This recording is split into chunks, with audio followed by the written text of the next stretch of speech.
everyone, to the Rambling Men Sports Podcast. Apologies, we took the week off last week.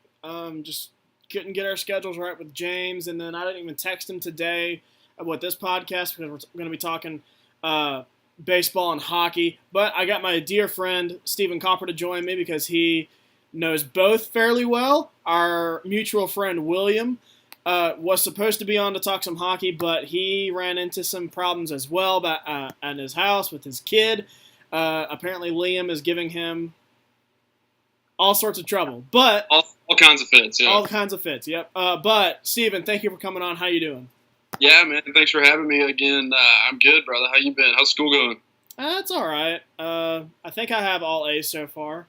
But the meat of the school season's about to approach. Yeah, middle semester's coming up. Yeah. So. That'll be after November 14th, I essentially have nothing. But these next month and a half is going to be hard. Yeah. So let's go ahead. I have it different on our budget here, but let's go ahead and then I'm not even going to separate the two. I'm just going to keep both of the topics together. But we're going to be talking the baseball postseason, obviously previewing that, and then we will give our NHL season predictions since the season starts Wednesday night, which is why I wanted to have William on because his Caps and my Boston Bruins will be facing each other opening night. So let's start with baseball. Good. So today, Monday, we had 2 Game 163s. I have never seen that done. Have you seen that done before? Seen one. I've seen only one or two times in my whole life. We had 2 in one day. I think the AL West had one a while ago.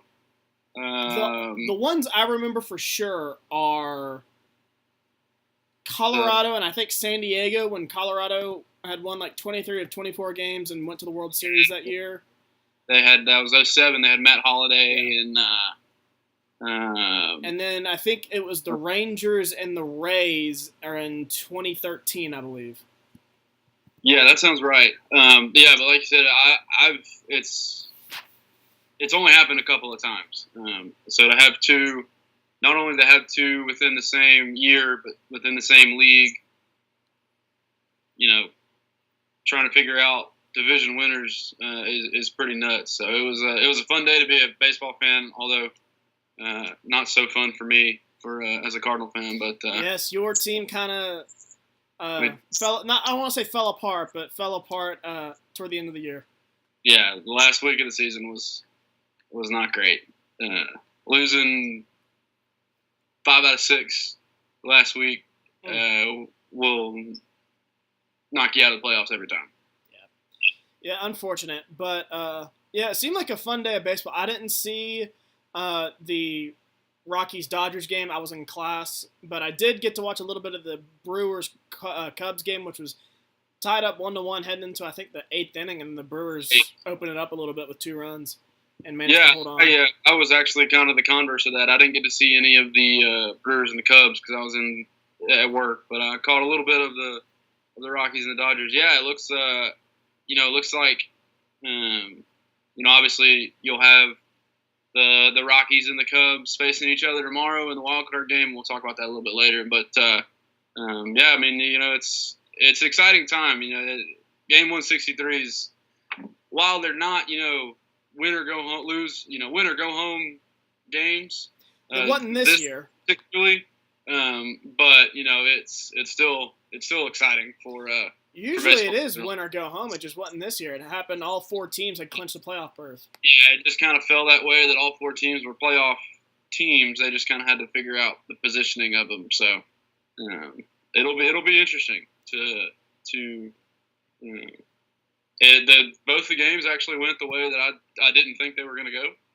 I had thought the Rockies and the Cubs would win each game. And I actually did think the Brewers were going to win for whatever reason. I like that bullpen for a game 1, just for a 1-game playoff, essentially. I like the Brewers to win that kind of game. But when it's over a course of a series is when I am not sure about the Brewers.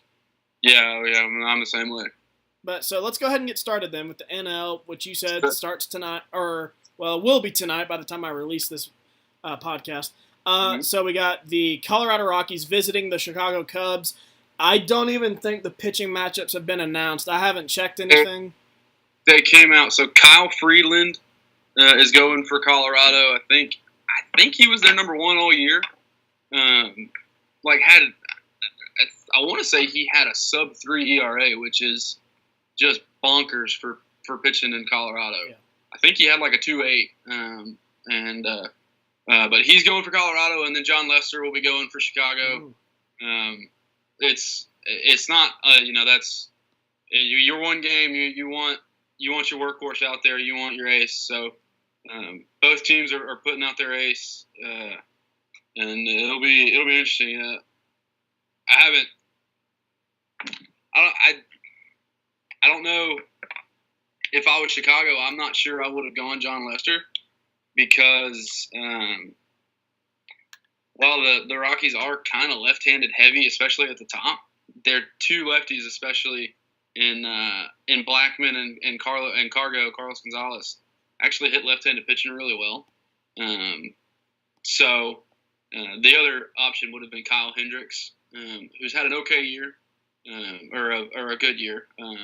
But Lester's got postseason experience. He's pitched in 3 or 4 World Series, so it was a win-win situation for Joe Madden.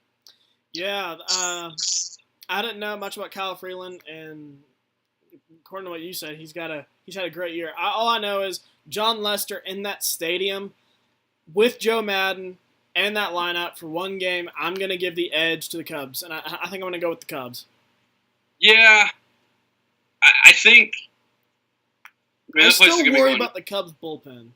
That place is going to be going absolutely insane tomorrow. Wrigley is going to be jacked up. I will probably lean Cubs as much as that pains me to say. It's about like picking Alabama, but yeah, but you're right though.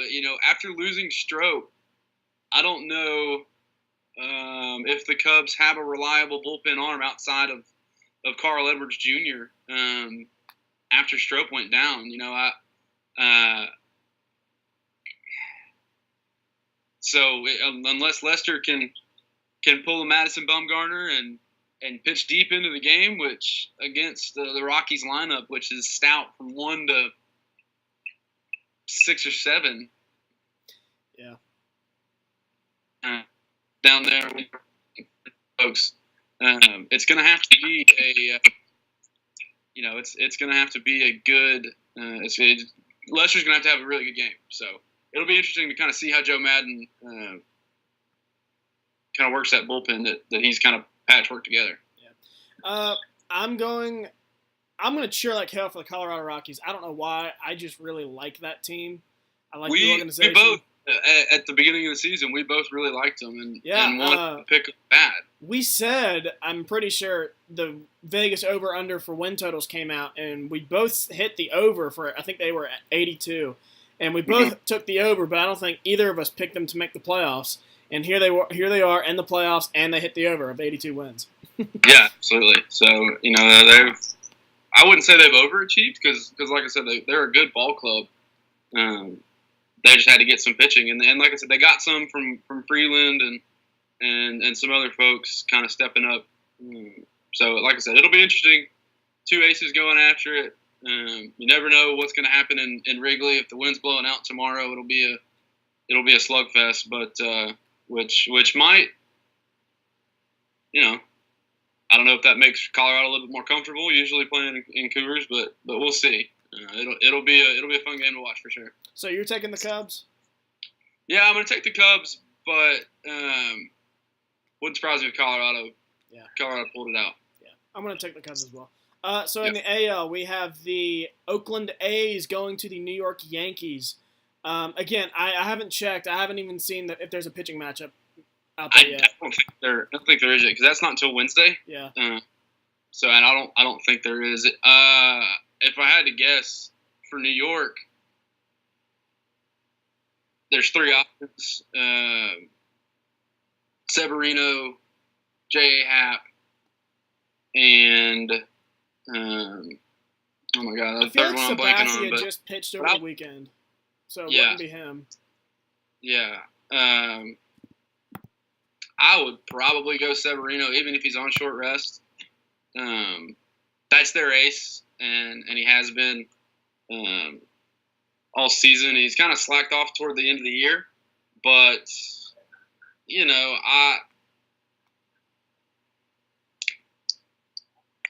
be interesting because the Athletics have a really sneaky good offense. Obviously, the Yankees aren't sneaky good. They're pretty much a murderer's row in the middle. But Oakland has got three guys in the middle with Olsen and Chris Davis and Chapman that can mash.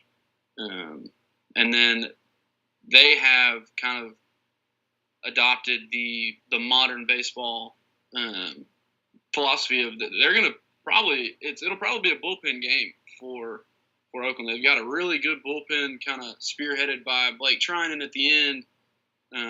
They made some moves in July and August to kind of shore up that bullpen. Familia, especially. Jers Familia came over. I think he may have even kind of slid into the setup role, kind of setting up Blake Trinan at the end. So it'll be interesting. As you know, we're both big Barstool consumers, and Dallas Braden is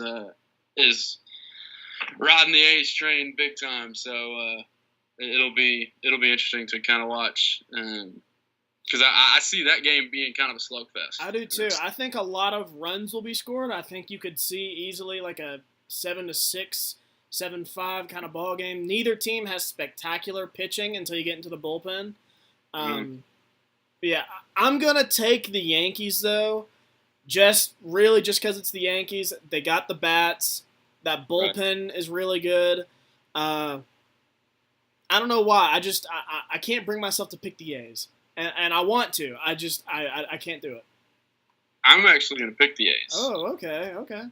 So I don't trust the Yankee. I don't trust the Yankee starters. Yeah. I don't necessarily. Outside of Severino, they don't have a whole lot. I don't trust Aaron Boone. While Melvin is just as inexperienced in the postseason as Aaron Boone is. At least he's an older manager, has been in the game, been managing for a while. I'm gonna pick Oakland. I think they can bang out there and keep up with the Yankees, and once it gets into the later innings, if Oakland has a lead, it's game over. With guys like Familia and Trinan coming out to lock things down. So I'm gonna go Oakland actually. Okay, interesting, very interesting. All right, so those are our two wild card games.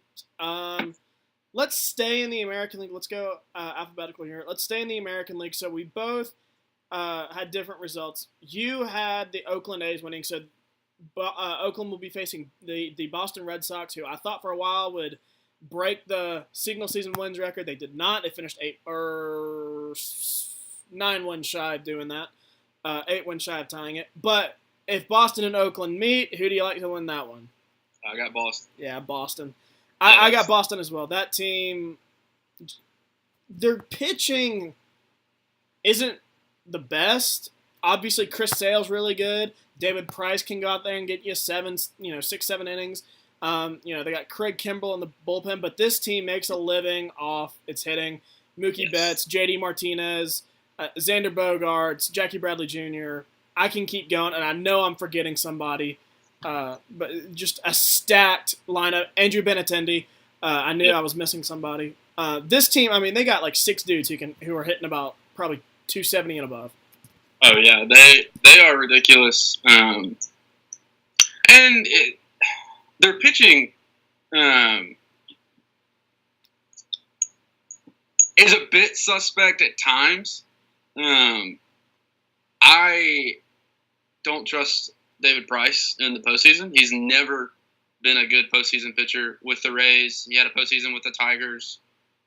His numbers in general this year aren't great. I think he has like a 4 ERA. Maybe it's not quite that high. Yeah, but he's got all the talent in the world. But when you've got Sale coming out game one, Rick Porcello Sale is almost a guaranteed win for game one. Yeah, and even if he, the A's don't have anybody that can match him inning for inning, so that's one win. David Price, even they don't have anybody that can match Price. I think that's 2 wins. I think Rick Porcello will probably go over game 3. I don't think Oakland has anybody that can match Rick Porcello inning for inning. So I think we might be looking at a sweep. The Red Sox, like you said, they can absolutely mash the ball. And not necessarily even home runs. They're more just contact. They are a timely hitting bunch. Like the Yankees, have the power. Red Sox are more just contact. Get it in play.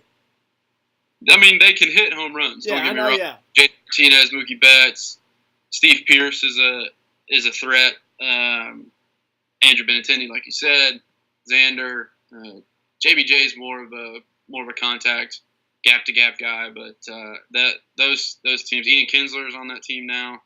He'll be invaluable for some of the younger guys. Holt, he's probably the best utility man in Major League Baseball. He is insane. He's ridiculous. I love watching Brock Holt play. But there's just you keep going, and there's guys that you would trust to be up in a clutch situation. Runner on second, 2 outs, things like that. So yeah, I'm gonna take Boston. Like I said, I think we may be looking at a sweep here. Yeah. So you had Boston and Oakland and Boston winning. I have Boston and New York.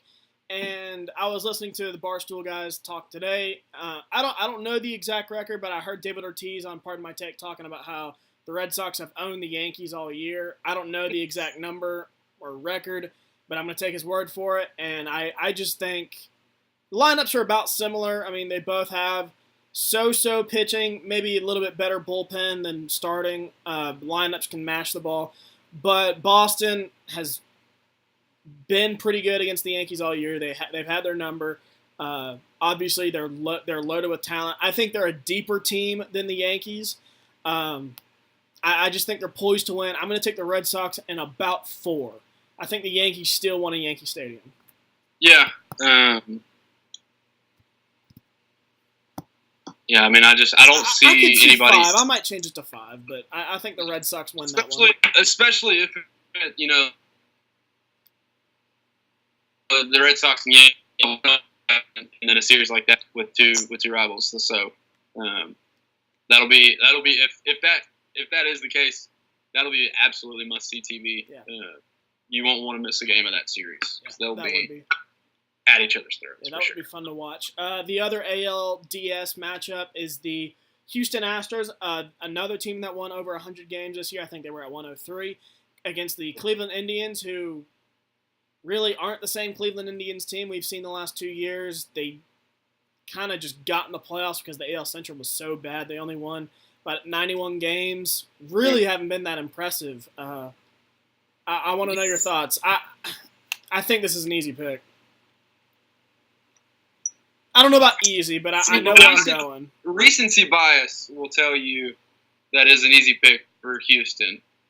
What a lot of people may not see is that Cleveland had a bunch of guys, had 4 starting pitchers with 200 Ks or more. Yeah. They're not the same offensive team as they have been. Whether or not they can keep up with an offensive team like Houston remains to be seen. But in the playoffs, defense and pitching usually will win you games and series. Houston kind of bucked that trend last year by just pounding teams into submission. I think the Red Sox are going to do that this year as well. So it's kind of come away from that just a little bit. So I'm going to pick Houston. I think the series will go 5 because and game 1 will be absolutely must-watch TV because it will be Verlander versus Kluber, and it might be a 2-1, 1-0 game because those two guys can absolutely twirl it. and two of the better pitchers in the game right now, and it will be absolutely for guys that enjoy good pitching like me. It will be absolutely must-watch TV. Yeah, I'm glad you mentioned that. Both of these teams have starters that can outperform the other guy. I mean, you just mentioned that Verlander and Kluber, obviously two of the best pitchers in the game. Then you have, I know for Houston, you got Garrett Cole, Dallas Keuchel, Lance McCullers, and then for Cleveland, you got Trevor Bauer, who's had a big year. I'm just naming these off the top of my head. I know I'm forgetting somebody. Carlos Carrasco. Danny Salazar, I think is his name. They're deep in the starting rotation. Starting rotations for each of those teams are probably the two best in baseball. One and two are probably the two best. The bullpens for each team are a little suspect. The Indians are kind of headlined by Andrew Miller still. The Astros, I don't know much about their bullpen. I know Ken Giles is no longer with the Astros. So they may do kind of what they did last year and go with a 3 or 4 man rotation, kind of bump McCullers down into a kind of a utility role as a long reliever if a starter gets in trouble, or like a Game 4 starter in a CS or a World Series or something like that. But this will be kind of two teams that play a very similar style of baseball. They're predicated on pitching and defense. While Houston can hit, they're not the same offensive team as they were last year. Altuve's been hurt. Correa's been hurt. You're changing my mind a little bit about Houston. I'll say that. Yeah, I'm still gonna pick Houston because I don't think that Cleveland can hit with Houston. But like I said, I think this one goes 5. I think the Cleveland starting rotation is just too good, and they will keep Cleveland in the series. They play good defense. They can get some timely hitting from guys like Frankie Lindor and Jose Ramirez and Michael Brantley, who has stayed healthy and put together a good year. Yeah, finally. Kipnis is still bebopping around in there. Edwin Encarnacion kind of manning down the middle. They also added Josh Donaldson. Yeah, JD is playing there now. Love to see him succeeding as an Auburn guy, but it'll be like I said. I still don't think they're the same offensive team that they have been with some of the guys that they've kind of let go, but they're still predicated with pitching and defense. So in the playoffs, you can't discount that. This will probably be the most contentious division series of the 4. Like I said, I think this one goes 5, but give me Houston in a real tight. I think all 5 games will be contested games. I don't think there'll be a blowout in the bunch. Give me Houston in 5. I like all the points you make. You've changed my mind. I was gonna say Houston probably about 4. I don't like to pick sweeps in the playoffs in any sport, but I'm still gonna take Houston. I just feel like offensively they're superior. Their bullpen, I think, is a little bit better. I can't tell you anyone in Cleveland's bullpen anymore outside of Andrew Miller. And like I said, they're better offensively. I think if Cleveland's going to have any shot, they need like a Jason Kipnis to step up in the bottom. I don't know if he's the bottom of the order, but I know he's not hitting that well this year. Right. They need him to do something. They need like a Jan Gomes. I don't even know if he's the catcher anymore, but they need a guy like him to step up. Whoever it is. Obviously, Francisco Lindor, Jose Ramirez, Josh Donaldson, and Edwin Encarnacion, Michael Brantley. They're going to get you hits, we assume. They need other guys to do that. And that's kind of been the case this year. They haven't. Yeah. All right. So let's go ahead. No, that's not Travis Kelce. I'm watching Monday Night Football. Gotcha. Let's go over to the NL, where the Milwaukee Brewers clinched home field advantage. If you had told me that before the season, I would have said you were crazy.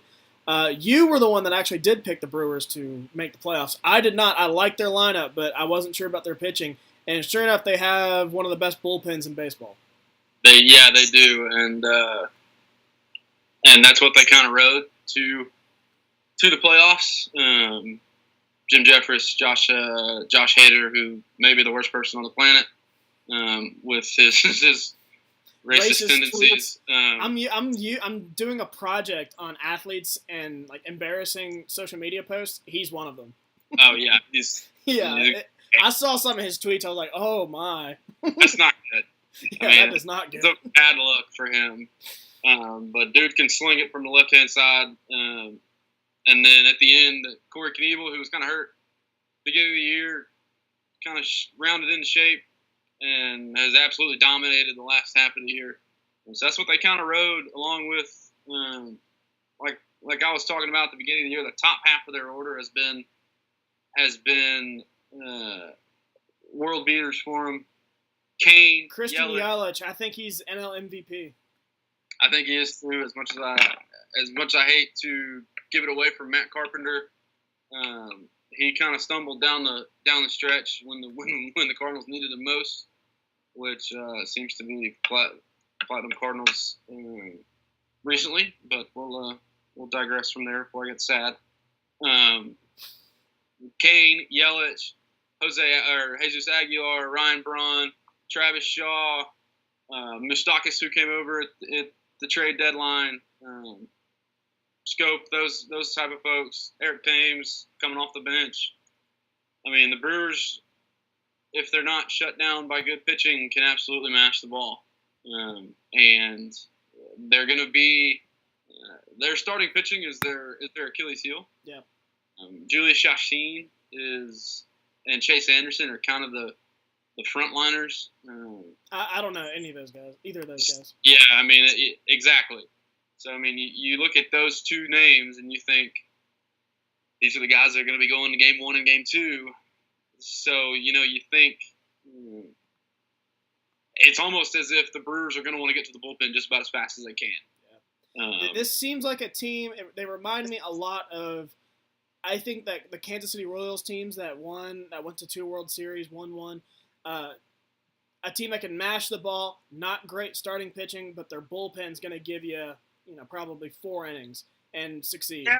See, the difference is I think the Royals had better starting pitching than the Brewers they do did. right They now. had James Shields. They had who else did they have? I know that second year they had Johnny Cueto and the other guy that used to be with the Reds. What was his name? He was with the Padres and the Marlins. Whoever. I can't think of his name. I can't remember. It wasn't Oriano, but whoever it was, they would God get damn to. It's gonna bother me. Yeah, it is.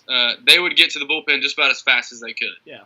They had a bunch of young kids that could come out and just throw flames out of the back end with Davis. I think who else was in that bullpen? Wade Davis was in that pen. Greg Holland was in that pen. The kid that passed away in the Yordani Ventura was in that pen. Passed away in a car wreck a couple years ago. So they do that. That's a good comparison. They do remind me a lot of those teams. Those teams offensively were a little bit different. Yeah. Milwaukee has more power. Yeah. Yeah. Whereas Kansas City was a little bit of small ball with Ned Yost. Get them on, get them over, get them in. But yeah. Coincidentally, 2 of those guys on the Royals teams are on the Brewers right now: Lorenzo Cain and Mike Moustakas. Yeah, they are. So it'll be interesting. The Brewers are going to be the team to watch. They're hot right now. They kind of came in to the last week of the season playing real hot, swept the Cardinals to kind of put us out of contention, and then went home and just kind of celebrated with another sweep, I believe, of the who was it? The Tigers, I think. So they're playing really good ball right now. And that's almost the biggest key for playoff baseball is who can get hot. And and be playing good ball. So watch out for the Brewers. Yeah, I'll be cheering for them big time. I used to live in Wisconsin, went to a few Brewers games, even was a fan for a few years. I'll be pulling for them. That's a team, that's never in this position, and here they are with home field advantage, NL Central Division champs. But let's go ahead and get into their matchup. We both said that we picked the Cardinals to win the NL wildcard game, so they will be playing the Milwaukee Brewers. I'm really curious. I'm going to let you go first because I have no idea who I'm going to pick in the NL in general. I'm going to pick the Brewers to come out. Okay. They, like I said, pitching and defense win you series in the playoffs, and that will be my biggest factor in all of these series. Most importantly, in the playoffs, is bullpen pitching and defense will win you series. If you have a lead, you go to your bullpen and you don't give up that lead. That's what wins you games in the playoffs. Yep. The Brewers have a much better bullpen than the Cubs. I think the loss of Pedro Strop is huge. He was a reliable arm for Joe Madden out of that bullpen. And now he doesn't have it. So I'm gonna pick Milwaukee. I'm gonna pick them in 5.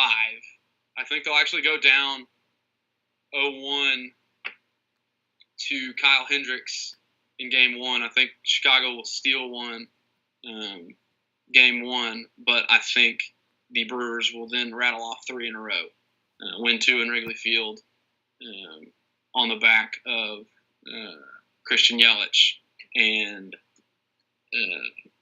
company. So give me the Brewers in 4. I was about to say, you said 5, and I said, just so you know, that's 4. I know we had math classes together. I know you're better than that. You have changed my mind. I was prepared to pick the Cubs just because of Joe Madden and the youth of that team, but they've been kind of banged up this year. Travis Kelce touchdown. Yes, I needed it. They've been kind of banged up this year. They are healthy now, but I like your reasoning.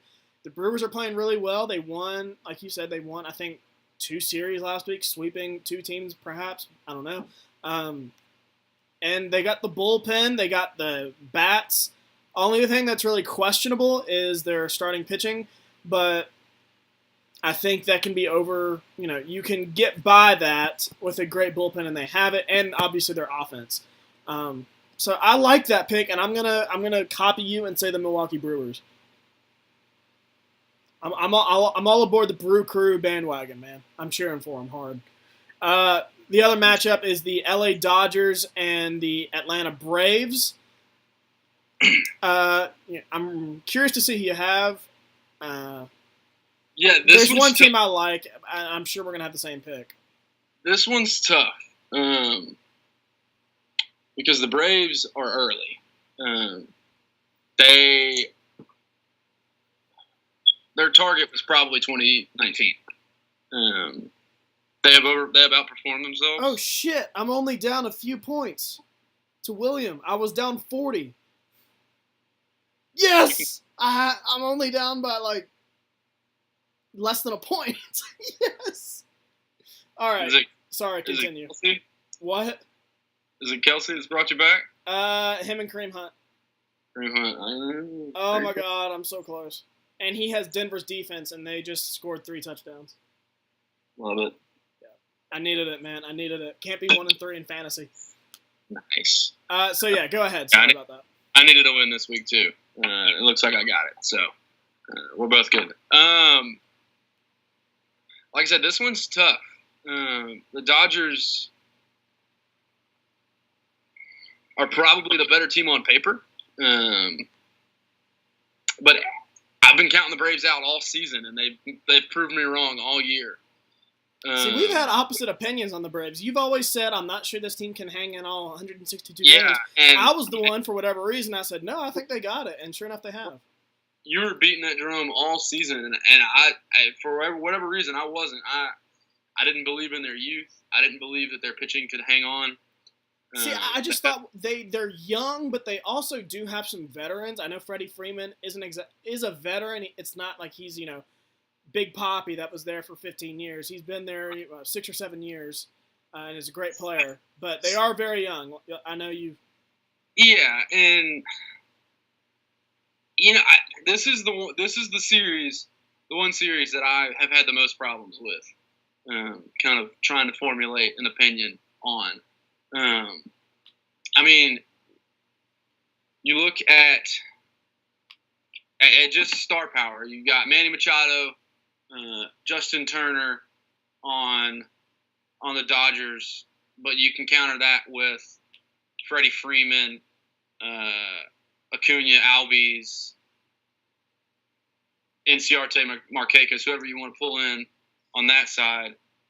Pitching, obviously, Kershaw would be the trendy pick for the most valuable pitcher in this series, but I have had firsthand account that if Kershaw gets into trouble in the playoffs, he kind of crumbles a little bit. He's done it twice to the Cardinals, and he has not been terrific in the postseason, and I've been a defender of him, but he's another one like David Price, who while Kershaw probably a little bit more talented than David Price, probably the best pitcher of our generation,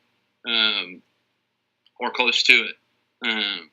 Kershaw, for whatever reason, gets in the postseason and against teams that kind of fight and scrap and claw, put together at bats. Not necessarily your big power team, so the Cardinals were never that in the series against the Dodgers earlier, a couple 3 or 4 years ago. Kershaw just kind of melts a little bit. So it'll be interesting because the Braves are that kind of team. While they've got big boppers, Acuna can mash the ball. Freddie Freeman, obviously, is the stalwart of that organization. I don't necessarily trust either bullpen all that much. Kenley Jansen for the Dodgers has had a rough year after being a world beater last year. The Braves bullpen is an utter disaster and has been for a while. They've kind of patchworked it together to be serviceable at best. I think this is the one that will go 5. I don't think it will be as competitive as Cleveland and Houston. I think games will kind of get away from teams. I think it will go 5. I'm going to pick Atlanta. The bottom half of their rotation is a little bit better than Los Angeles's. I don't know who will come out game 1. It will probably be either Newcomb or Fulton Nevis. But after that, you've got Anibal Sanchez coming out. One of the other two of those two coming out. Tuki Toussaint is another one. He's young. He's about 21, 22, something absurd. But after Kershaw, I don't see Rich Hill had a good postseason last year, but he hasn't had a great season this year. So I'll take the Braves. I'm not super confident in that pick. Whoever I pick is going to lose to the Brewers anyway. So I'll take the Braves in 5. All my Braves fan friends, fraternity brothers, all that, will be very surprised with that pick because I'm a big anti-Braves guy. I'm so glad you said that. My brother trashes the Braves every chance at least Braves fans, every chance he gets because he texted today and I was saying, postseason starts tomorrow, and I said, just about everyone in the AL except the Yankees I'll cheer for, and the NL really just probably the Brewers and the Rockies are the only teams I'll cheer for. And he said, "Fuck the Braves," and they're done, and they're bandwagon fans. Yeah, you know how it is growing up around here. They love them when they're good. When we were kids, the Braves were awesome with Andrew Jones, Chipper Jones. That pitching, they were awesome. And, the fans loved them. And then they sucked for a while, and no one cared. Yeah. It'll be – if they win a series, it might get a bit insufferable around here, especially with all my friends from Atlanta. I live in Atlanta now, all that stuff. So, but, yeah, give me the Braves in 5. like I said, I'm not super confident in that pick. But like I said, whoever comes out of this series is going to lose to the Brewers anyway. So give me the Braves. I'm going Dodgers. They've been in this position before. I think they're well managed. They're a well-run organization.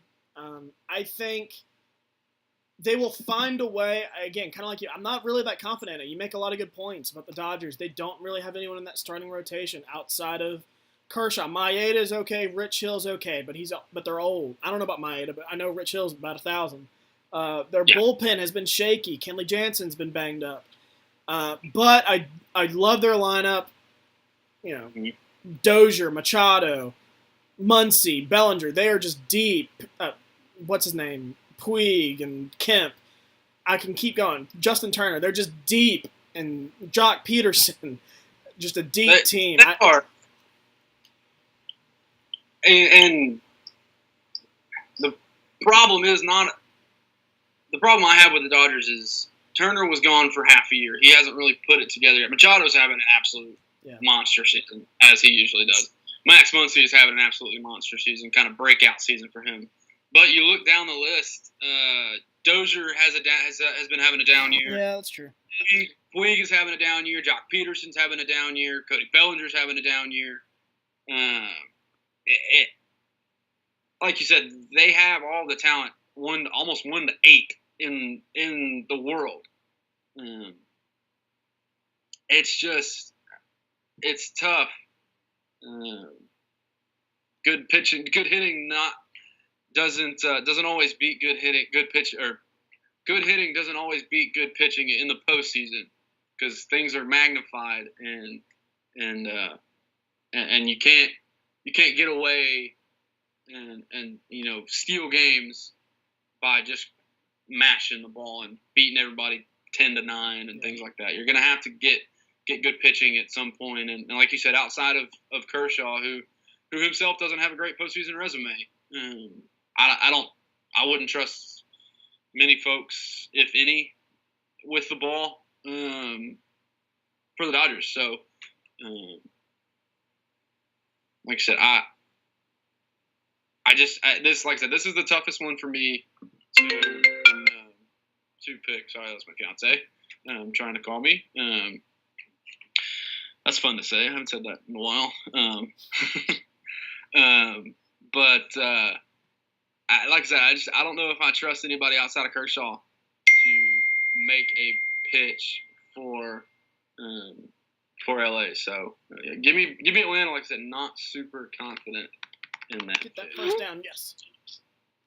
Just hoping to the Chiefs keep the drive alive. Got to get Kareem Hunt the ball. I'm down less than a point. Need him to get the ball. You're not really swaying my pick. I hear what you're saying, and you do make some valid points. You might be swaying me to pick against the Dodgers the next round, but I'm sticking with the Dodgers to beat the Braves. I just like that group of veterans. Let's go back to the AL. Red Sox, Astros. Very competitive. Going to be a very competitive series. This is going to be the World Series that they meet in my book. Yes. But I think I know you're going to pick, but go ahead. Yeah, I got the Red Sox. This will be a closer series than probably a lot of people think. Because, like I said, Houston's got pitching. But you match what pitching the Red Sox do have with bullpen headed by Kimbrel, with the best lineup we've seen in a long time. I think the Red Sox are going to win. I'll take them in 6. I think it'll be a really, really competitive series. But, yeah, give me the Red Sox in 6. I think your MVP for the LCS is going to be I think it could be – the trendy pick would be Mookie Betts or JD Martinez. I'm going to actually go away from that, and I'm going to pick Xander Bogaerts to be the LCS MVP because I think JD might get pitched around a little bit. Xander could protect him just a little bit. So give me Red Sox in 6. Xander Bogaerts is your MVP. I like the Red Sox as well. and in 6. I won't be shocked at all, though, if Houston manages to win. Yes, Kareem Hunt! Yes! No turnovers, and I'm going to win. No turnovers, and I'm going to win. All right. Now that that's out of the way, I was stressing there for a minute. Yeah, I like the Red Sox in 6 as well. I'm worried about Houston, though, because, oh, shit, they called a flag. God damn it. Was it got a hold? Yes. That wipes out my... God damn it. Fucking Williams going to luck out. Now I'm back to worrying. I won't be shocked at all, though, if Houston wins, just because even though their offense hasn't performed the way it did last year, it's still capable of doing that. And as far as I know, everyone is healthy. Altuve, Correa, they're all going to play in this series. George Springer, they're loaded with offense. So they could break out at any point. Who knows? They certainly could. And like I said, Houston probably has a pitching advantage in I think so, too. At least in the starting rotation for this series. So I think this will be the most competitive series of any series in the playoffs. I think it really wouldn't surprise me if every one of these games are a 1-2 run ball game, close games, kind of nail biters all the way down. But Boston has just got so much daggum talent, and they're playing so freaking well, and they have been all year. So give me the Red Sox to ride. And like you said, I think this is the World Series. I think whoever comes out of this series is going to win. They're the two best teams probably in baseball. They were two best teams in baseball this year. So it'll be a good, hard fought series. Boston coming out in 6. Alrighty. Over to the NLCS. We both have I'm sorry. You have Milwaukee and Atlanta. Who are you going with? I do. I will take Milwaukee in 5. You're that high on Milwaukee. I'm big on Milwaukee because they're the hottest team in the playoffs right now. Them and the Colorado Rockies are the two hottest teams in the playoffs. And I think that's big. That's big for teams in the playoffs. The 2006 St. Louis Cardinals won 83 games in the regular season, I believe. It was something like 83, 84, 85, 86, somewhere in there. It's the lowest win total of any team that has ever won the World Series. But they won, I want to say it was like 9 out of 11. 9 out of 10 going into the World Series or going into the postseason. They got hot and they absolutely turned the playoffs, beating San Diego, the New York Mets in 7, who were the best team in baseball that year, and then the Tigers in 5. So teams get hot, and that makes that kind of erases a little bit if there is a talent discrepancy. So I put a lot of value in teams that are playing well. So yeah, I'm really high on Milwaukee. I think they will win the pennant, come out of the NL, but run into a bit of a buzzsaw in Boston. But the Braves absolutely should consider this season a mind-boggling success, making it to the NLCS, and really outperforming their youth, setting themselves up really well for the future in a team that, like I said, was kind of looking to compete at a really high level next year, kind of targeting next year as their year early. So yeah, very successful season for Atlanta. They're definitely, if not a year, maybe 2 years early. And I didn't think I thought they'd contend for a wild card spot. I didn't think they'd win the division and win 90 games. But I have the Brewers and the Dodgers, and I think you've sold me on the Brewers. I'm going to go with the Brewers as well. Both teams, there's not great starting pitching in the NL this year. Brewers don't really have anything. Atlanta might have the best starting rotation. Maybe Colorado. And Yeah. I think you're right. I mean, Chicago, when they're on with 1, 2, 3, Lester, Hendricks, and Quintana, probably the best starting rotation. But like I said, they're running into the Rockies at the wrong time. Yeah. The Rockies are hot, so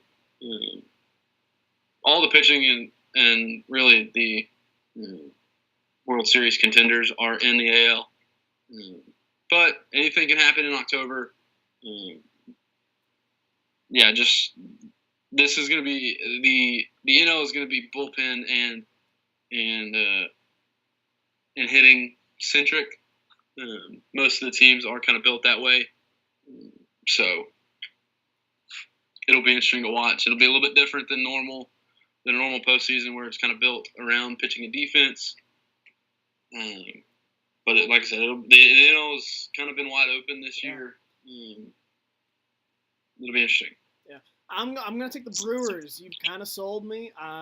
They can mash the ball. They have a good bullpen. They're deep. They got, I'd say, 4 quality outfielders, and you can't play 4 quality outfielders. You can't play 4 outfielders with Kane, Yelich, Braun, and I'm missing a guy, Santana. They got 4 dudes who can go out there and play. I'm with you. I think they go to the World Series. I'll say Brewers in 6. But I don't like picking against the Dodgers, but they made the NL last year, or the World Series last year, unlikely to happen again, especially with their pitching, which I never thought I'd say, but it doesn't look great right now. So World Series, we both had the exact same thing, Boston and Milwaukee. Who you got? I got Boston, and I got Boston in 6. Yeah, this just feels like Boston's year. 108 wins, and they've been the best team all year. They kind of shut it down a little bit toward the end of the year, so they're not, playing the best ball of any playoff team, but they're the best team overall. So, I think there's just too much talent on the team, too many guys playing at their highest level right now. Yes. Kareem Hunt carry. Kareem Hunt, just feed the man. 3 yards. Got me 0.3 points. I think that's enough. Feed the man. I'm not 100% sure, but I think that's enough. Yes! 175. Oh, they scored a touchdown. That's why. Boom! I got to text William real quick. I'll keep talking about the Red Sox. Yeah, go ahead. I think I didn't give my NLCS MVP pick. I am going to go Lorenzo Cain for the NLCS MVP. I think he is going to be while the top trending pick will be Christian Yelich. Obviously, I think Cain as a table setter will get things going for Yelich. So Cain is my NLCS MVP pick. My World Series MVP pick for Boston is going to be Mookie Betts. He is kind of the piece that their cornerstone piece for Boston. Him and JD and Andrew Benintendi with Chris Sale on the pitching side. I'm amazed. Not to interrupt you, I'm just amazed with how quickly he's developed. I knew a few years ago Boston had a bunch of young talent, but at the time it was Xander Bogaerts who was mashing the ball, hitting about 340. I'd pick him and beat the streak just about every night, and he'd get me a hit.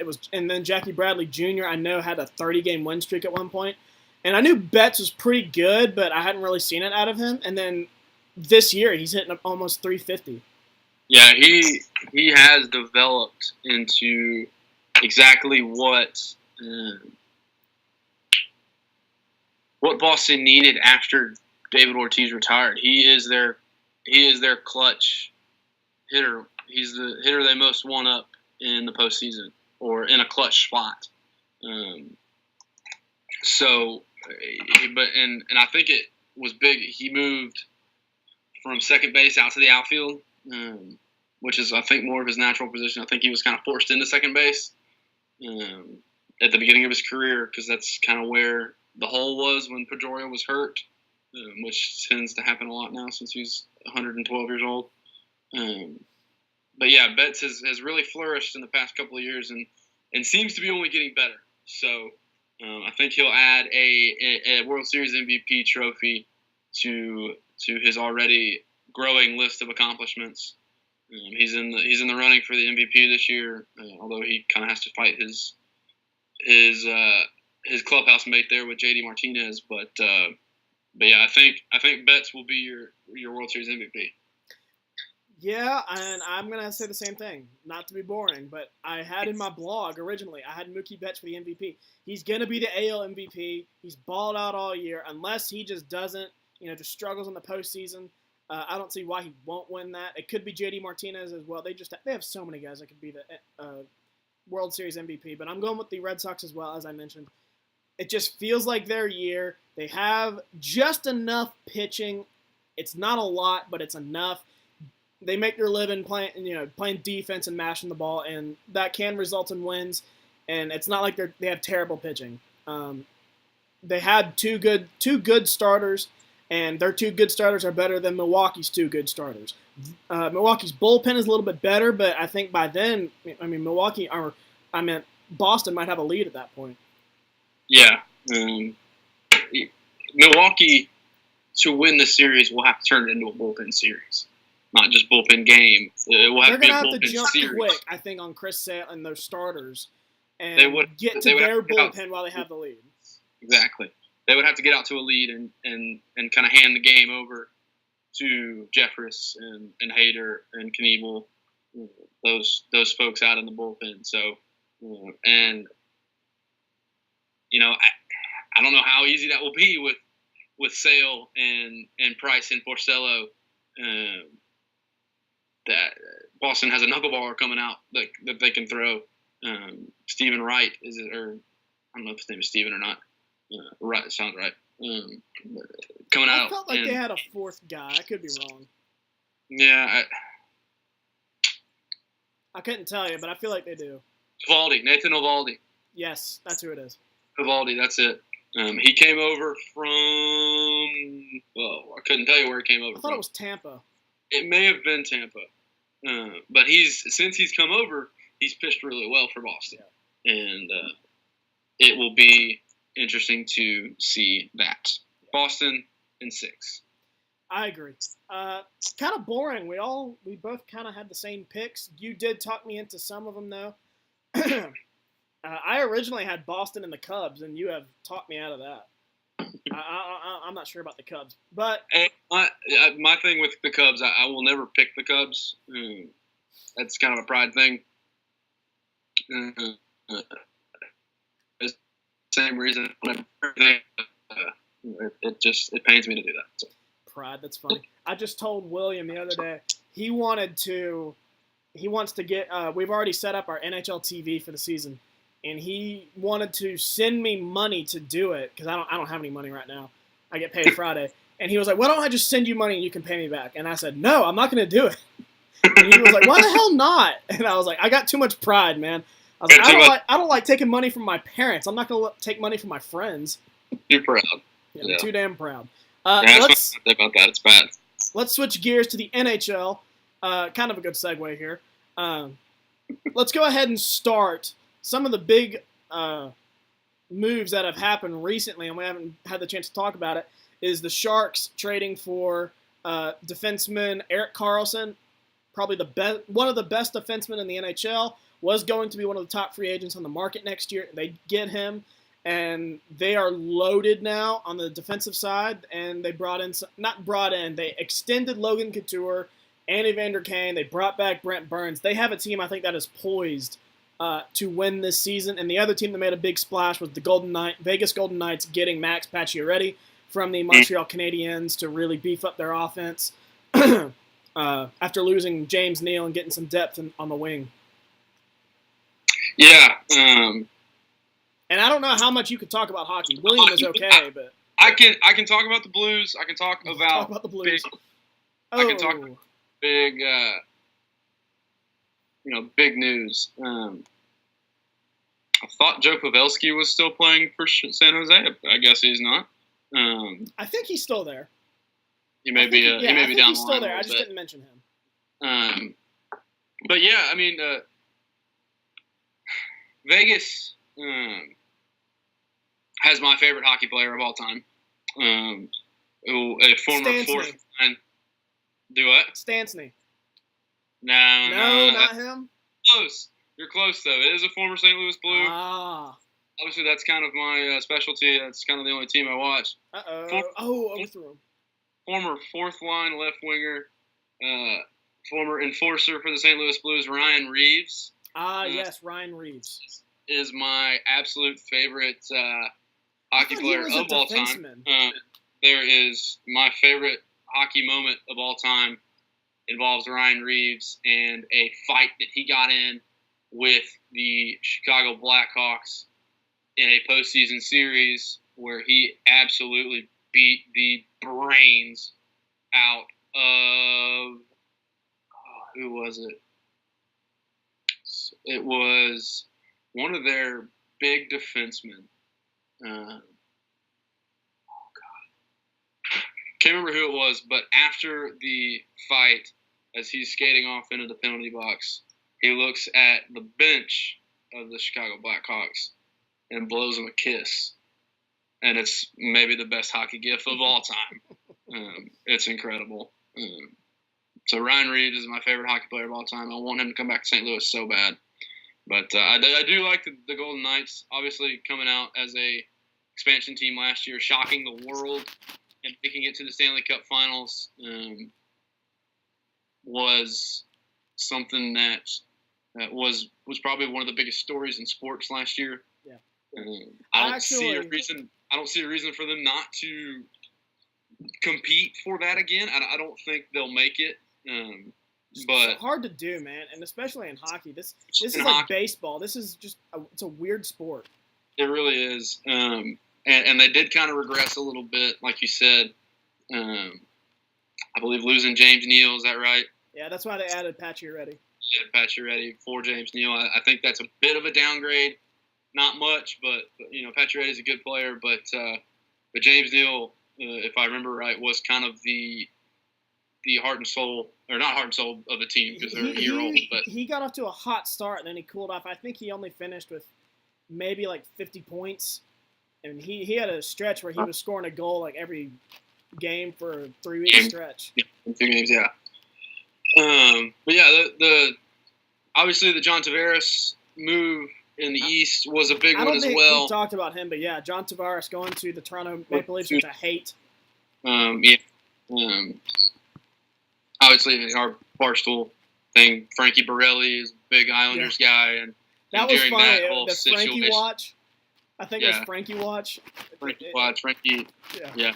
So that was fun as a Barstool consumer, but yeah, I mean, I think he's going to make an impact. I mean, obviously, he's one of the best players in the league.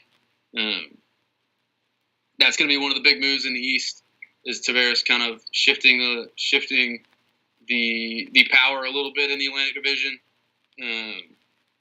So it'll be interesting to see kind of how the East plays out with a really top-heavy Metro division probably. I wanted to get your opinion on this. I think the East in general is very top-heavy. Yeah, I think you look at the Lightning, the Caps, and the Pens, arguably 3 of the best teams in the league. But after that, I think you kind of drop off a little bit. You got Toronto and Boston. I think all 5 are Stanley Cup contenders. Yeah, I think you've got to put Toronto in there with the addition of John Tavares. I think Boston obviously is always a pick to contend because of the depth that they have. Obviously, you could talk about that way better than I could. But Tuukka Rask is good.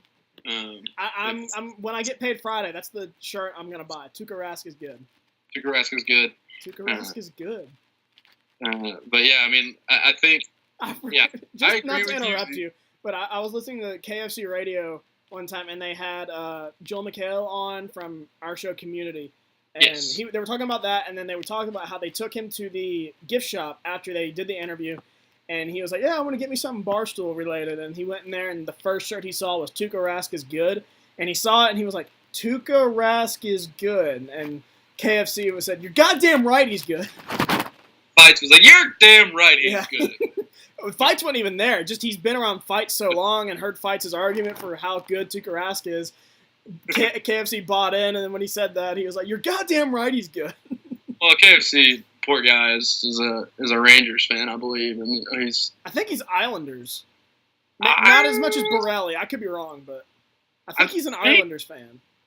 He might be, but I know he's Mets and Jets. Yeah. So Rangers would make sense. But anyway. Yeah, the East is real top heavy. Like you said, those five are kind of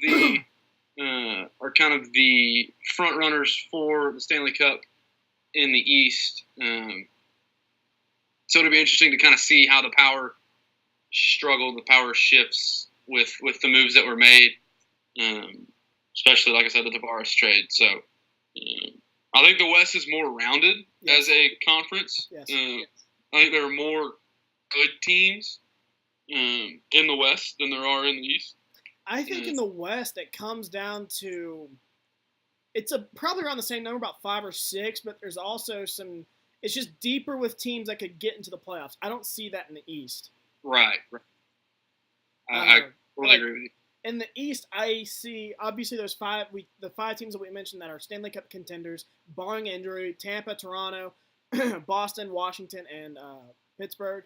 And then you do have some teams, like Columbus, Florida, that I think could contend. Philadelphia is okay. I don't trust their defense, though. But then the rest of the conference, Montreal's terrible. Ottawa's terrible. Detroit's terrible. Carolina's not any good. New Jersey could sneak in, but that'd be 8 teams from last year who made it this year. That's highly unlikely to happen. The Rangers aren't very good. Islanders suck now without Tavares. I just don't see the depth in the East.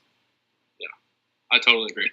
So let's go ahead and get into our not division picks, our award predictions. We're just going to do 2. The Hart Trophy, which is essentially the MVP, and the Vezina Trophy, which is best goalie. Go ahead. A Hart Trophy. I'm going to pick Connor McDavid. And I'm not laughing at you. I'm laughing at William. Okay, good. No, I sent him the screenshot of me winning our fantasy football match, and he said, I'm not going to say the first thing he said because I'll get in trouble. But the next thing he says is, fantasy football is gay. He had a 40-point lead going into the night, and I won. What a dork. Oh, wow. Love you, William. I'm going to take McDavid for the Hart. And yeah, I don't know. Pecorine won it last year, but he's getting old. Yeah. The goalie for the Lightning is very good. I'm not even going to try to pronounce his name. Vasilevsky. Vasilevsky. Something Russian as hell. Martin Jones for San Jose is a good goalie. Josh Allen for St. Louis is a good goalie. Jake Allen, come on, man, you're a fan. Hey, Josh Allen is tall though. Josh Allen is tall. Josh Allen is tall. Big hands, looks great in shorts. Rocket arm. Rocket arm. But I'll stick with Pecorine. There's not a clear cut, front runner for the Vezina. I think this year, as there has been in years previous, where you had, back when we were growing up, it was Marty Brodeur, and then for a little while there, it was Marc-Andre Fleury.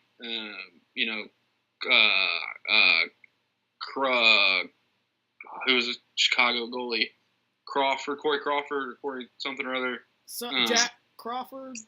Something? Crawford. I don't know. Crawford, yeah. He's okay, yeah.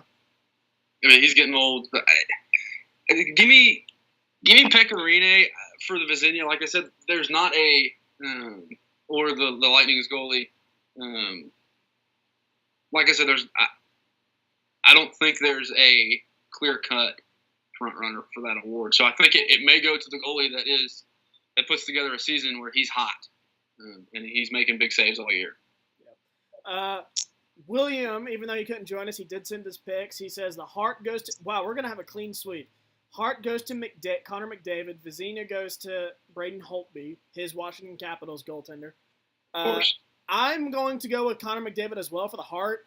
McDavid's my guy. He's my favorite player to watch in the NHL. Just he I think is – I mean, this is a ridiculous comp, but I think he is Wayne Gretzky 2.0. I mean, the dude gets 100 points a year, and 30 of them are goals. The rest are assists. Yeah, I feel like he's the most technically sound hockey player in the league right now. And he's younger than us. Yeah, and he's like 23, which makes me feel great about myself. Like he's the best in the world at what he does at 20 freaking 3. Yeah. You know. And he plays for Edmonton Oilers, who Gretzky played for. Gretzky did for them as well, yeah. Vezina, however you pronounce it. We're not even sure, and we love hockey. It's because we're from the South. Yeah. You went with Pecorino. He's going with Holtby. I'm going to go with Marc-Andre Fleury. Not super confident. Obviously, I love my boy Tuukka Rask, and he is good. He can be a little up and down, though, and I feel like Fleury's just been, especially when he got moved over to Vegas, he's been consistent. I love Jonathan Quick. He's an American. I love Jonathan Quick. I do think he's getting a little older now, so maybe he takes a step back. Who's he play for now? He's still with the Kings. Still with the Kings? Yeah. Okay. I love Jonathan Quick. I just think he's getting a little old. Another one I really played with for the Hart was Tyler Seguin. Tyler Seguin, yep. Former Boston Bruin. Yeah, I didn't know that, but we traded him. He's kind of really coming to his own as a star player. No pun intended. Yeah. But for the listeners that don't know, he plays for the Dallas Stars. The Dallas Stars, yes, he does. But obviously, McDavid is I think far and away becoming the face of the NHL. Yeah. So. All right, so division picks. We're going to start in the East with the alphabetical order, the Atlantic Division, my own division. I'm curious to know who you got. Top 3 teams. These are the teams that essentially are like the like winning your division in football. Like the top 3 teams are secured a spot in the playoffs. For those that don't know. So I feel like for the division our teams reside in, the team should go first. So you give me your Atlantic picks. All right. So Atlantic. I am going to go with the Toronto Maple Leafs to win the division. It hurt that we didn't get John Tavares. I heard Boston was in the running. I believe like maybe his top 2 or 3 teams. But in the end, he chose to go home and be with Toronto. And I do think that really turns the tide in that division. They are, like Boston, they are loaded with talent, young talent. Austin Matthews, Mitch Marner, William Nylander, and Frederick Anderson in the goal. And then they add John Tavares to be probably, I guess, the backup center to Austin Matthews. I can't imagine you send Austin Matthews to the second line. They might, who knows. But Tavares, damn good player, and they're deep on the offensive end. Blue line isn't great, but they ought to be able to score enough points, and Anderson has like a career GAA of like 2.5. So I think he's a pretty damn good goalie as well. So I like the Maple Leafs to win the division. Probably, I think whoever wins that division gets home ice in the playoffs. I can see that. Yeah. So I think they win home ice and get, or I should just say, home ice in the playoffs. Second in the division, I'm going with the Tampa Bay Lightning. They have a lot of veterans. And not like they're even old. They're really not that old. They just have a bunch of guys who've been in the league like 6 years, just now finding their footing, entering their prime. I think they're really good. Steven Stamkos, Victor Hedman, and who's the other guy? Nikita Kucherov. They're really talented. Andrei Vasilevsky in the goal. They ought to get over 100 points again for a second straight year. I think they finished second. And then finally, the third team in that division I do think is my Boston Bruins. And it's not necessarily because I don't like my Bruins. They almost got home ice last year. Had over 110 points. I won't be shocked if that happens again. But with Toronto getting better, I think that goes down a little bit. I think Boston regresses. And I don't think they really caught up to anybody. They didn't make any big moves in the offseason. We were rumored to get Artemi Panarin from Columbus. That never panned out. But like Toronto, Boston is loaded with young talent. I feel like last season, that's all William could talk about is just how, Boston would lose somebody, and then they'd call up one of their guys in their prospects league, and then he'd come in, I forget what his name was, played for USA in the Olympics, dominated. Ryan Donato. Yeah. Bruins called him up, and he dominates in the NHL for a little bit. But they have, obviously with Boston, they have the best, in my opinion, the best first line in the NHL. Patrice Bergeron, Brad Marchand, David Pastrnak, my boy. Tough to beat. Pasta, man. They have some depth. They got pretty good depth, not as well as I would like them to be. And then they got a pretty good blue line. They added John Moore from the New Jersey Devils, who's about a 20-point scorer defenseman-wise. Pretty good. And then Tuukka Rask is good. So, yeah, that's my top three teams in that division. Gotcha. I'm with you on the three. There's no one else, maybe Florida in that division that can. Yeah, I think Florida's the only team that could really push in the Atlantic. I am actually going to go Tampa, Toronto, Boston in that order. I think, like you said, Tampa's got a lot of experience and a lot of veterans on that team that have played a lot of meaningful hockey and know how to play with one another. Whatever his name is in the back, Russian dude, is a stalwart goalie,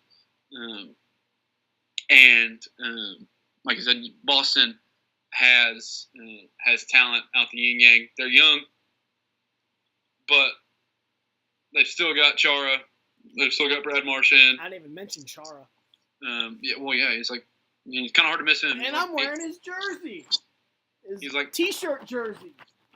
He's like 8'12". El Capitan. El Capitan. He's a gigantic person. Yeah. 6'7", Czechoslovakian beauty. Monster.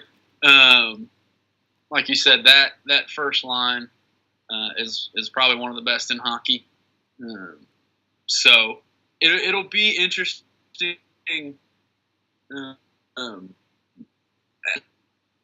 Is really top heavy. Like you said, the Panthers are probably the only team that'll push. Sabres aren't good. Canadiens aren't good. Detroit sucks. Ottawa's probably worse. Ottawa's the worst out of all of them, probably. They're bad, real bad, and Detroit's real bad, which kind of stinks. I always have been a fan at a distance of Detroit. My roommate from college, who kind of got me into hockey, he was a big Detroit Red Wings fan. I'll say this: the league is better when they're good. They are, and Detroit's obviously one of the original 6 teams with Boston and some others. So they are better. The league is better with of the original 6. Do what? Can you name all 6 of the original 6? Not a freaking chance. I would say probably Toronto, Montreal, Boston, Detroit. That's 4. Chicago. 5. You're 5 for 5. It's gonna be probably the Rangers. Oh, you got it. 6 for 6. Those are the original 6. Hell yeah. But anyway, like I said, I don't think there's another team that can push for it. A lot of those teams are in rebuilding mode. So yeah, I'm the same. I've got the same 3 teams as you. Obviously, like I said, I flipped Toronto and Tampa Bay, but yeah, I mean that's probably the most cut and dry division in the league. I think that's easy. Yeah, those are 3 teams that are win now mode, Stanley Cup contenders. The rest is rebuilding, except Florida. Mm-hmm. Yeah, so I think that we pretty much have the same mindset. Let's go to the Metropolitan, where it's a little bit more competitive. It used to be anyway, not so much anymore with Tavares leaving and the Rangers rebuilding. I'm curious to see who you got. I know your top 2 teams, but I don't know about the third. Yeah, obviously the top 2 in no particular order, because it will be another one of those years where they'll probably fight down to the last game or 2. Is going to be Pittsburgh and Washington. As much as I hate Washington for taking all of St. Louis's players, I want to ask you this: is there any chance? And I'm not saying this because I hate Washington, because I do. But any chance Washington regresses? The way they partied last year, like I almost think they might just regress. Like maybe their focus hasn't been right. Finally, getting that monkey off your back, winning the getting past the second round, then winning the Stanley Cup. I feel like maybe they were distracted in the offseason. They partied too much. Am I crazy to think they could regress? No, I think championship hangover is a thing in all sports, and especially a team that has had such a big problem in recently winning in the playoffs, not getting to the playoffs, President's Cups, and Ovechkin winning everything, Conn Smythes and Hearts and all this. But I do think that a hangover is possible. So whether or not they'll win the division or Pittsburgh will win, and I'm not sure, but they'll be 1 and 2. Pittsburgh and Washington. Like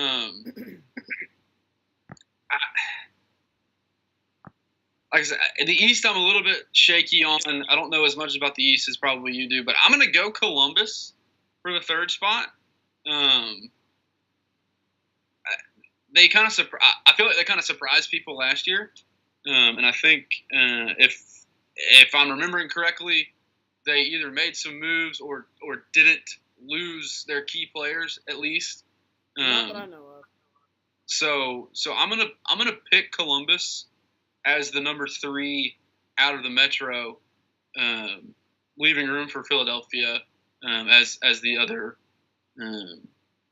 If I think Philadelphia will challenge for that spot, I think Columbus will come out as the number 3. Yeah, I have the exact same top 3 in that division. I'm going to go Pittsburgh to win the division, just because what I said. I think Washington regresses a tad after they went through so much last year. Just they didn't have a terrific year. No one really gave them a chance in the playoffs. But then they finally beat Pittsburgh to get the monkey off their back. They got to the Stanley Cup for the first time since the 90s. Then they won the Stanley Cup for the first time ever. Just then the way they celebrated, Ovechkin being drunk like for 2 weeks straight. This just feels like a team that's going to regress a little bit, but at the end of the day, they got a ton of offensive weapons. They didn't lose anybody. They got a great goalie. They did lose Trotz. I don't think that's a huge loss. They got enough talent in there where a new guy can step in and win games. I do think they regress a little bit, so they finished second. Number 3, Columbus. I have the same thing. Some young talent. I think Seth Jones was one of their top guys. Artemi Panarin, another. And then they got Sergei Bobrovsky in the net. Vezina, trophy caliber goalie, really good player, except until it gets into the playoffs. But those are my top 3. You want to go ahead and give wild cards for the East? Yeah. God, the wild cards are tough. I think the wild card out of the Metro is going to be Philadelphia. I think they'll like I said, I think they'll battle they'll battle Columbus for the 3 spot. I think the Devils will push for it. They lost some veterans. I'm not sure. But they do have what's his name, Taylor Hall, who won the Hart Trophy last year. Yeah. But they made a trade with St. Louis last year. The Flyers did. They sent us Braden Shin. Who did we give them? I can't remember, but it was a top liner. So give me Philadelphia. I think Philadelphia will win it in the Metro. I think you've got to go. The Atlantic is a disaster after the top 3 teams. So I think picking any one of the last 5 is kind of like throwing a dart blindfolded at a wall. It doesn't have to be in the Atlantic. You can pick a second metropolitan team. Yeah, I know. That's the thing. Outside those top 6, really top 5, you got Philly, but then it's really not a whole lot. Really is not, man. I'm telling you. So I'm waffling between the Devils and the Sabres and the Panthers. Sabres. Yeah, give me the Devils. You know, there's all 8 teams that made the playoffs last year. I do. The Atlantic Division stinks. Yeah, I know. They're not good. Outside of Toronto, Tampa, and Boston, they're just not good. Florida is good. They barely missed the playoffs last year. And is Jaromir Jagr still playing for them? Because I don't think so. I don't know, did he finally give it up? And I don't think he was even there last year. I think he left. And waddle back to Russia. And you make a good point. Okay, I'm going to change it. Give me the Panthers instead of the Devils. We have the exact same teams then. I have the same thing. I have Philadelphia getting one of the wild card spots. They just are really solid on offense. They're not special. They're not like Boston or Tampa, Toronto, Washington, Pittsburgh. They can score points though. But I hate their defense. They don't have a good goalie. Their blue line is terrible. I don't expect them to make a playoff run unless something miraculous happens. They have just enough, though, to get a wild card spot and get the postseason. And then lastly, I do have the Florida Panthers. They're kind of young. I know they added Frank Vetrano. They got Aaron Ekbald and then Roberto Luongo in the net. Been there forever. I feel like they're poised to take the next step. This is a team that I think got home ice. Or no, they didn't get home ice. They won the Atlantic 2-3 years ago. So they have the talent, and they got a veteran goalie.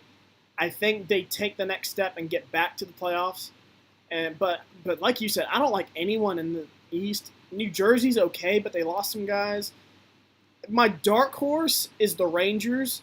Even though they're rebuilding, I still like the Rangers just because they got a good goalie. They got some young talent. And obviously Kevin Shattenkirk on defense. But I still think they're a ways away. New York Islanders are terrible. Carolina Hurricanes are rebuilding. They've traded away some guys. And they don't have a goalie. Just not a whole slim pickings in the East. Let's put it that way. Yeah. Totally. Let's get off the East, move to the West, where we'll start with your Central Division. Yeah. I'm curious to know where you have the Blues because you shat on William because he didn't pick the Blues at first. Yeah, well, I forgot to mention Williams. That's the fan in me, I guess. I forgot to mention Williams' picks. So in the Atlantic, he had Toronto, Boston, and Tampa. I don't know if that's necessarily in that order. In the Metropolitan, he said Washington, Pittsburgh, and Columbus. And then we'll get to the Central now. And then his wild cards are Philly and Florida, so he essentially has the same 8 teams as well. That's the way it's going to be in the East, I think, unless someone rises up. Yeah. There's just not a whole lot of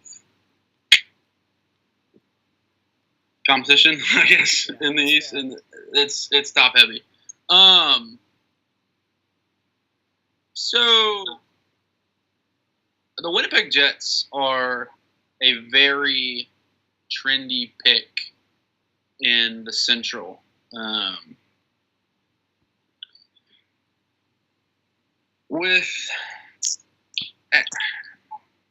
love Paul Stastny. He went over to the Jets in a trade. He's not there anymore. He's not there anymore, which I think is going to be a bigger a bigger loss than some people think. I agree. Yeah. But they're still loaded, man. They're like Toronto and Boston, man. They just have a ton of young talent. They do. Winnipeg is kind of loaded with Schlager and Cerny and Spiegel. Line, that's their top guy. Yeah. I think he had like 50 goals last year.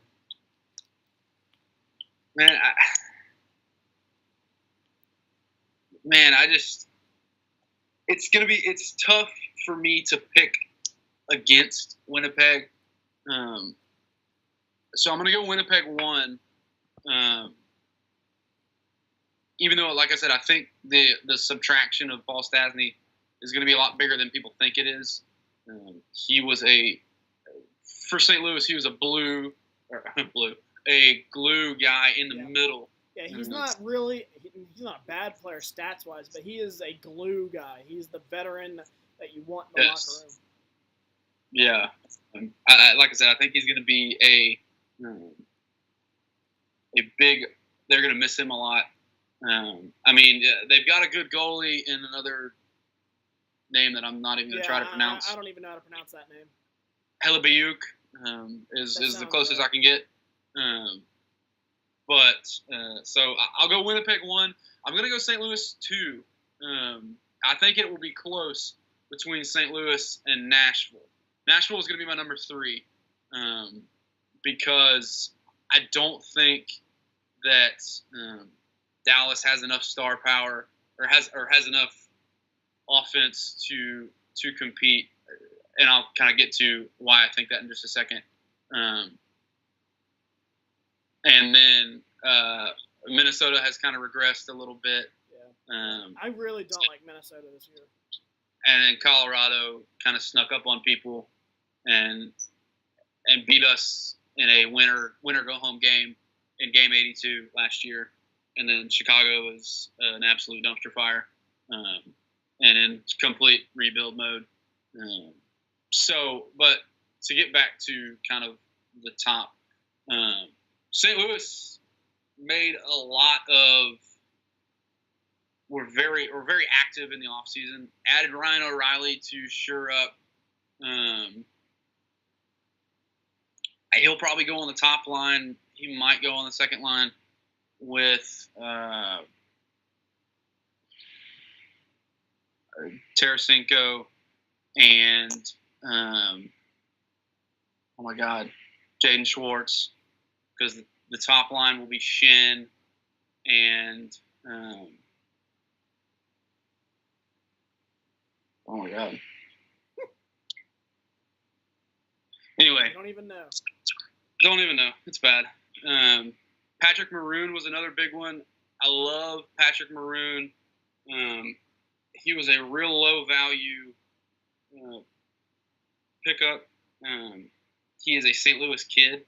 And I love the hometown signing. The Cardinals just lost the hometown kid in Luke Voigt, who's a first baseman. So Patrick Maroon will kind of pick up the mantle as the hometown kid that everybody's going to be rooting for. And I think it was really big too. Ryan O'Reilly, the top prospect we gave up was Tage Thompson. And he was, I think, our number 3, maybe number 4 prospect. We gave up 4, but we didn't give up our top prospects to get Ryan O'Reilly. And I think that was big for Doug Armstrong to make that deal. We got some other guys. David Perron's coming back to St. Louis. We got Tyler Bozak. We just signed another defenseman who's got a name that is impossible to pronounce. I'll figure it out eventually. So I think all of these moves that Armstrong has made will sure up. Well, we missed the playoffs last year by a point. Yeah. So I think we'll be the number 2 team in the Central. I think Nashville will be number 3. Like I said, Pekka Rinne is getting old, but he's still a high caliber, a high caliber man between the pipes. Ryan Ellis is very good. They've got some other guys. Mike Fisher obviously was one of my favorite. He's gone. Was one of my favorite players. He's gone. As I got a buddy that's going to be my best man at my wedding who has kind of picked up hockey and is a Preds fan. And Mike Fisher is his favorite player. Called him he's married to my woman. So he called him Mr. Underwood. Mr. Underwood. So I think the Preds will. They didn't really get better per se. I don't think they got any worse though. They kept everyone. Yeah, they just kind of retained everybody that they have. So I think those will be your 3. I think it'll be Winnipeg and then St. Louis and then Nashville in the Central. We're boring. I have the exact same 3 teams, not in the same order, but I do have Winnipeg winning the division. They're just loaded, man. Patrick Laine, Nicholas Ehlers. They got a pretty good defense. That was supposed to be one of their weak points last year. Now it's a strength. They do lose Stastny, which hurts, but they didn't really lose anyone else, and they're pretty damn good. They can score points really quickly. I do have the Nashville Predators coming in second. Just overall, this team is solid. There's not really a true weakness with them. Maybe depth, but they're not flashy. They're one of those teams. They're solid. They don't have really a star. Boston's got Bergeron. Winnipeg has Patrick Laine. Washington has Ovechkin. Pittsburgh has Crosby. Who's the star in Nashville? Maybe Pekka Rinne, maybe, but he doesn't feel like a star. PK Subban doesn't feel like a star. They don't really have one. Like a star because he's an asshole. I mean, I love PK Subban. Don't get me started on PK Subban. I love PK Subban. But I do love Nashville. I used to live there. Big hockey town, believe it or not. Sneaky good hockey town. Yeah, and then in third, I do have the St. Louis Blues. This is a team I feel like is just always well run. They're well coached. They're well run. They've lost I don't know how many guys at the trade deadline, and they still make playoff appearances, with the exception of last year, but barely missing the playoffs. Vladimir Tarasenko, I think Petrangelo's still there. Steen, yep.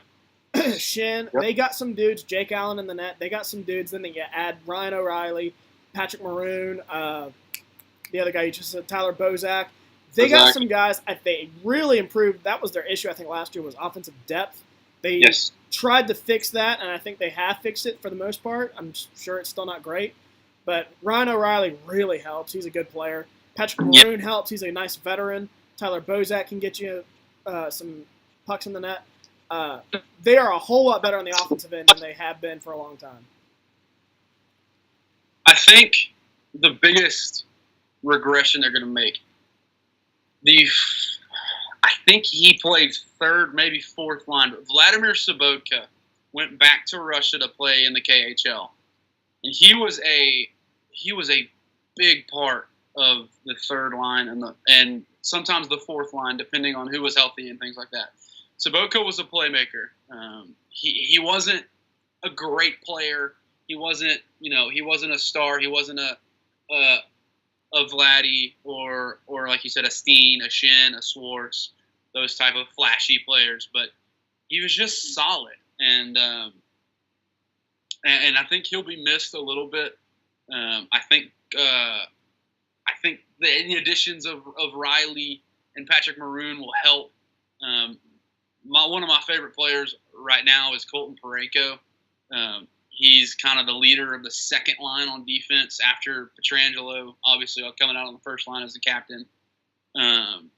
Parayko makes a living just blowing folks up and putting absolute missiles. He's got one of the fastest slap shots in the NHL, putting absolute missiles on the net and putting it through the crease. So Parayko at some point soon is going to break out. Whether or not it happens this year, I don't know. He's really young.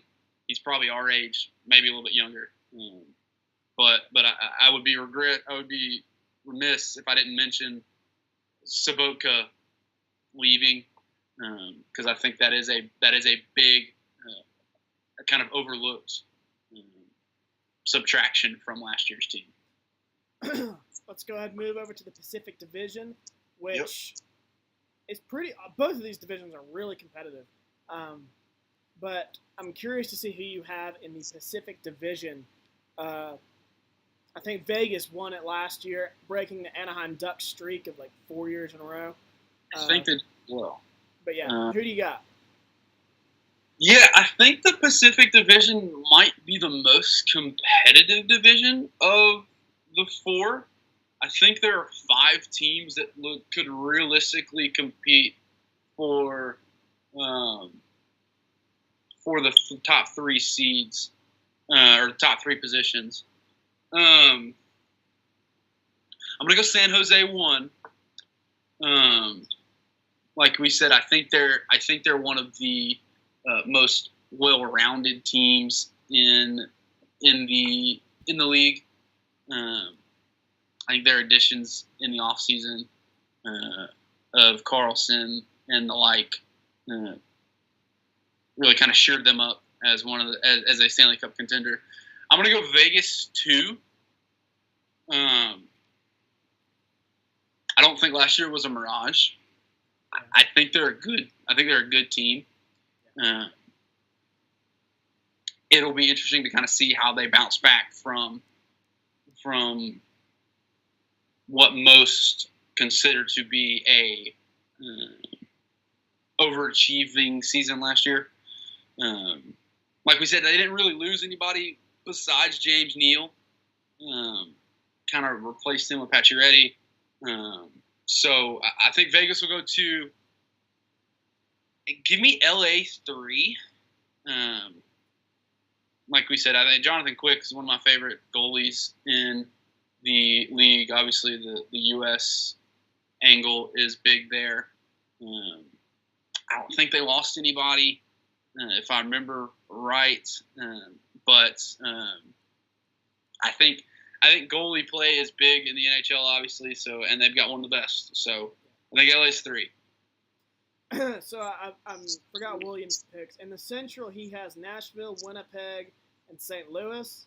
And then in the Pacific Division, he has the Sharks and Kings. I'm sorry, not the Kings. He has the Sharks, Oilers, and Knights. And then I'll mention the wild cards later, I guess. I'll go ahead and say the wild cards for him before I forget. Chicago and the LA Kings. So those are Williams' picks.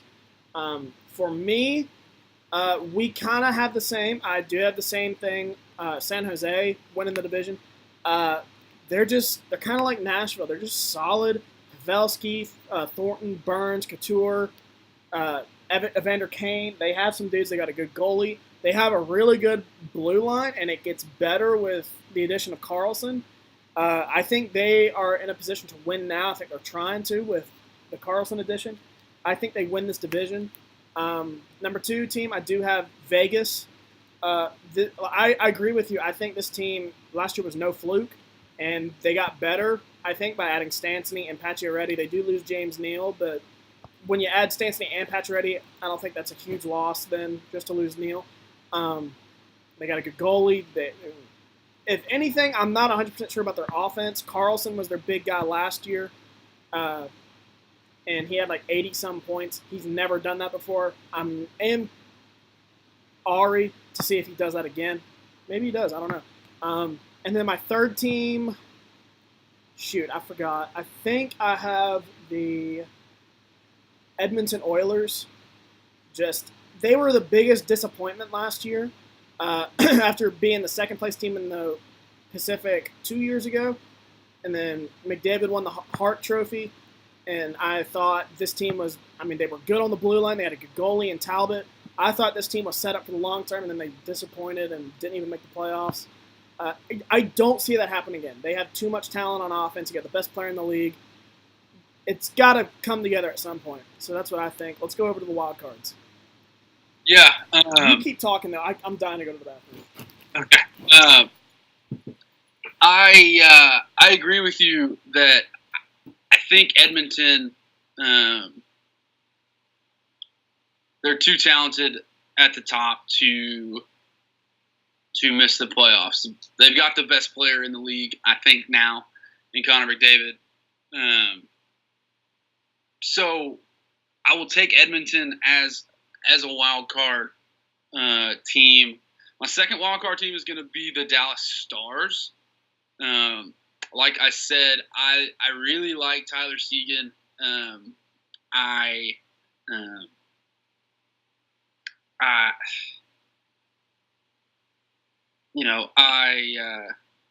Let's see. Who else did they get? They got Koboden, Blake Comeau, Roman Polak, as their kind of big additions this year. I think Tyler Seguin is a budding superstar. So I really like the way he plays. So Jamie Benn is another one that is a really good player for them. So Dallas will be my second wild card. I think missing out on the playoffs this year from the West. I think Calgary is going to be kind of one of those teams that's knocking on the door. I'm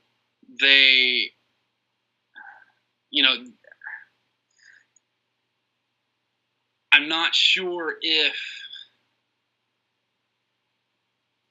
they have kind of the star power to compete. They did add James Neal, but I think they'll compete, like I said, but I don't know. They're going to be relying a lot on Elias Lindholm,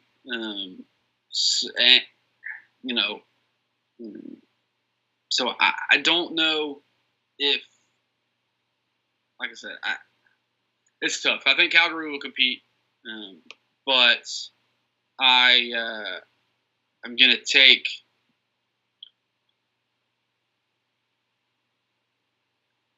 Dallas and Edmonton as my wild card teams. I think Anaheim could also compete.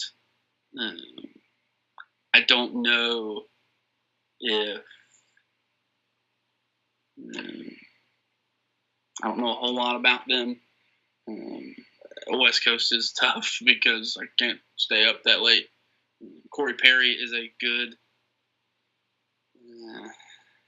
player for him. He's getting old.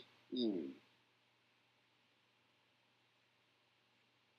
terms of hockey, he's hurt for a while, but if he comes back for them, kind of, if they can kind of hold water, and while he's out after undergoing knee surgery, I think they can make a push. I think that 5 months without Corey Perry is going to be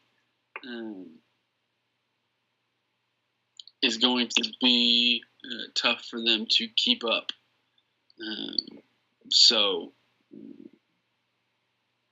Edmonton, Dallas, probably in that order. Edmonton's probably 7, Dallas is 8. Giving I think Edmonton could give San Jose or Winnipeg a decent series. Connor McDavid is so. My God, you're boring. I'm just kidding. I was dying. I had to go to the bathroom. You're good, brother. So I heard your picks from in there. You had, I know Dallas, and who was the other team?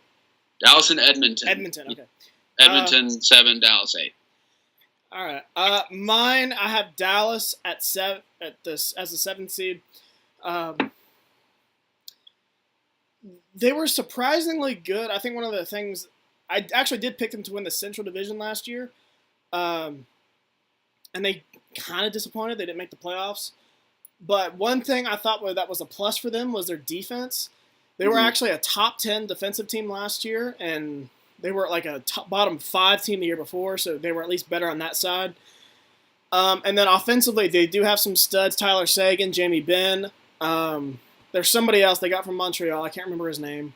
But they have some guys. Ben Bishop in the net. He's pretty good. This is a team I think could get a top 3 spot in the Central. I won't be shocked if they do. I just like other teams in that division more. But I do think they're poised for a postseason run or a postseason berth this year. And then I did hear you talk about Calgary, and that is actually my 8th team is Calgary. I'm not very confident in it because I picked them last year and they let me down. But they do add James Neal, which is huge for that offense. They're deep on defense. They got one of the best blue lines in the NHL. Not their goalkeeper or goalie isn't great, which hurts. But when you got a good blue line, get fewer pucks on net. But adding James Neal is huge. That is one of the things they really needed was depth on the wing. They added somebody else, I think, but James Neal was obviously the big one.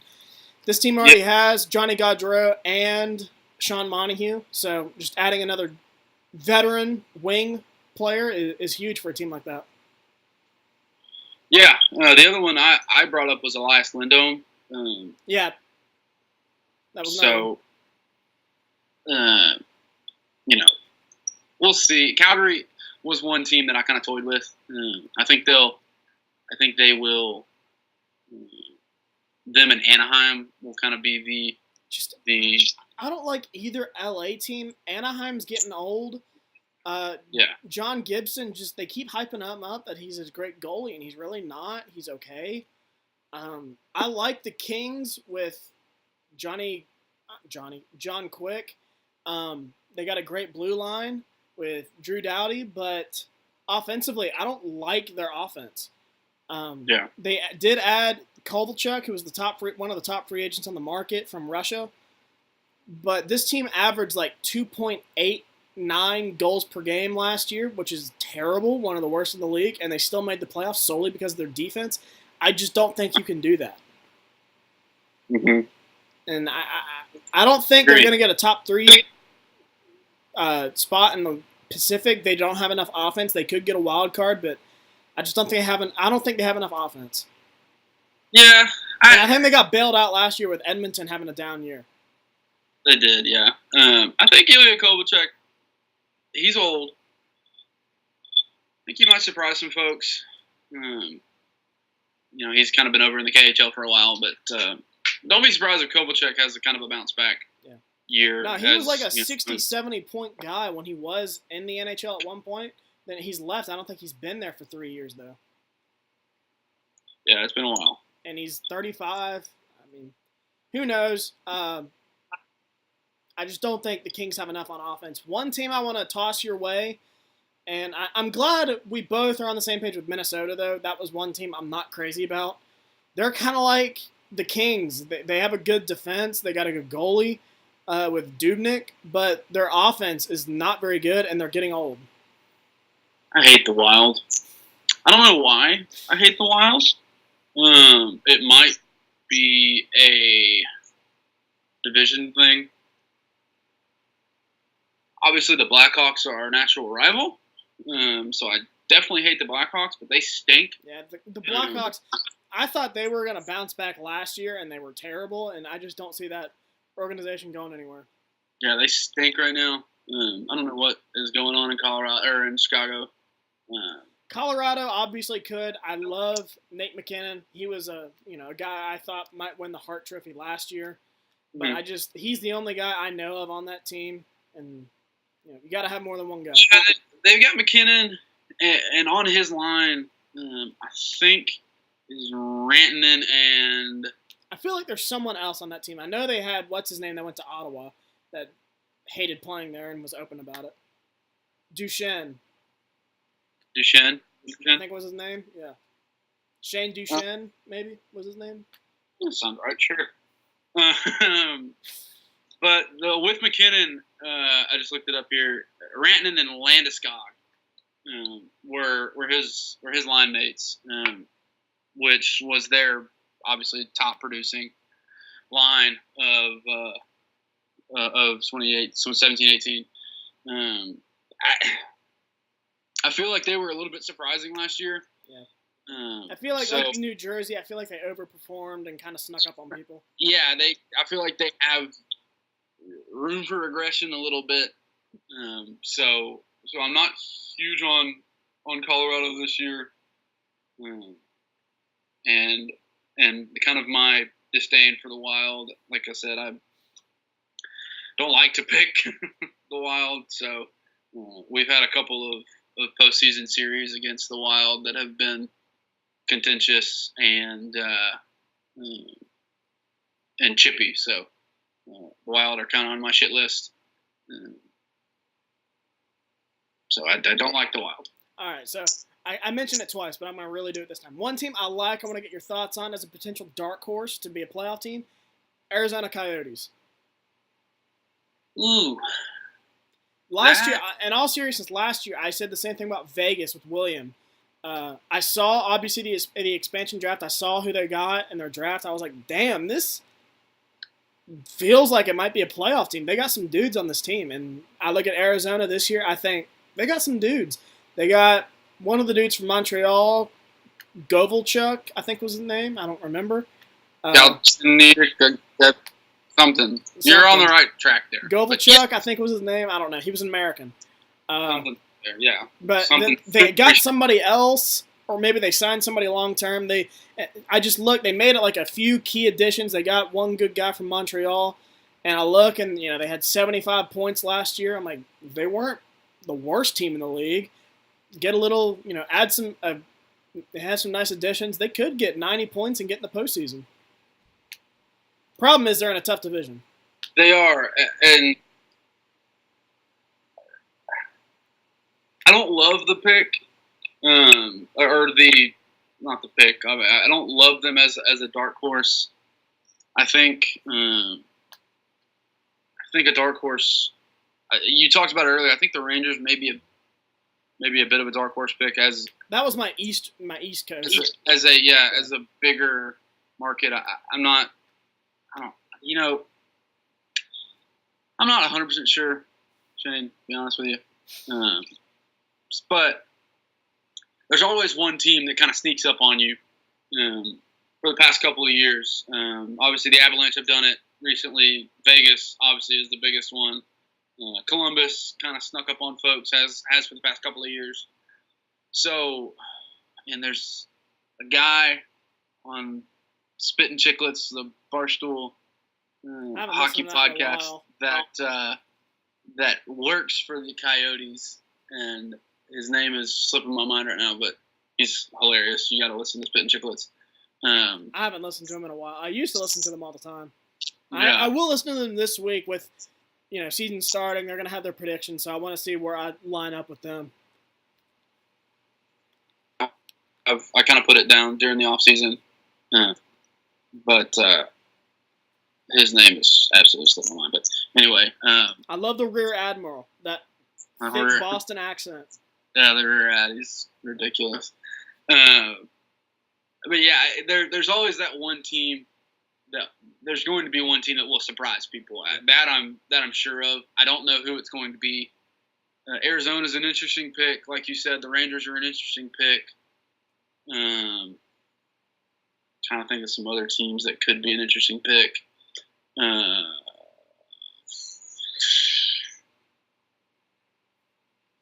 Maybe if you can classify them, New Jersey as an interesting dark horse pick. I know they made the playoffs last year. Yeah, I wouldn't call that a dark horse.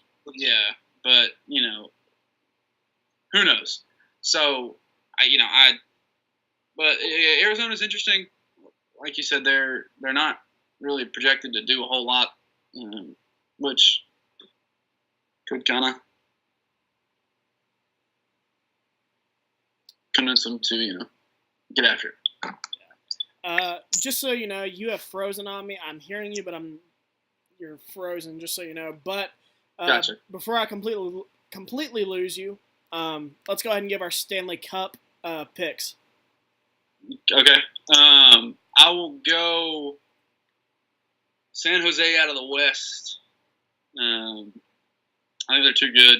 Like you said, Kane, Pavelski, Burns, that whole group. They've just got too much talent.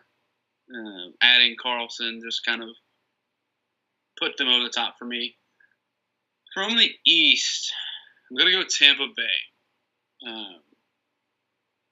They have been probably with Pittsburgh, Washington, Boston, probably have been the most consistent team in the past 5, 6, 7 years. I really do like their veteran presence and my Russian dude in the net. So I'm gonna go Tampa out of the East. Not super confident in that pick because I really do think Toronto is going to be a force in the East with Tavares and Austin Matthews and that bunch. But I'll take Tampa out of the East. I got San Jose winning the cup. All right, so William has the same thing in the West. The Sharks winning the West, and then Toronto coming out of the East, and then he has the same thing as you, San Jose winning the cup. I am different, not with both picks, but I actually have the Nashville Predators coming out of the West. This is just a team. I don't see a real weakness with them.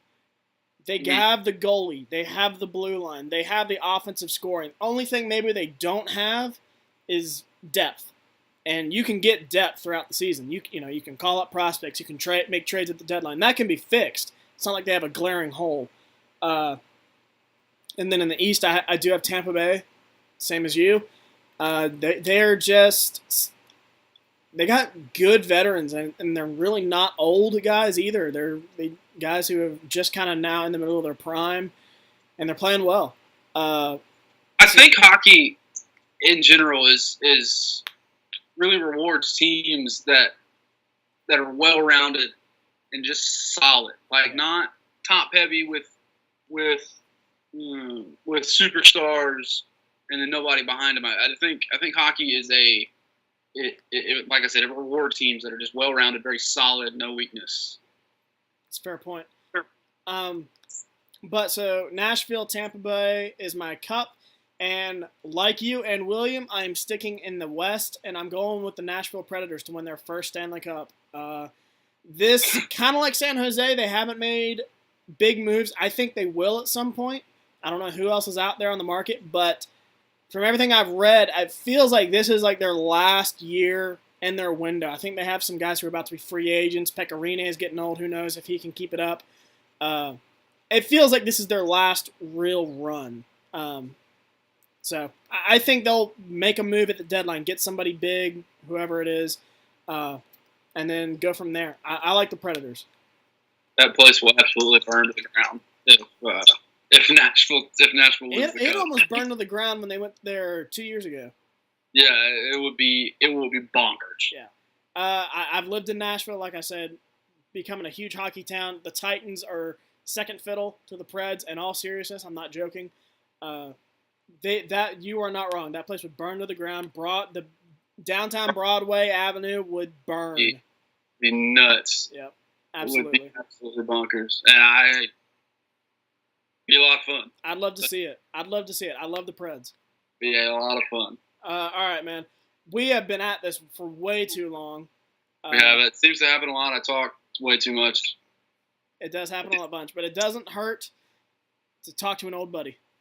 Absolutely, my friend. Absolutely. All right, so baseball starts tonight. Even though we're recording this Monday, but it'll start tonight, Tuesday night, in the NL wild card.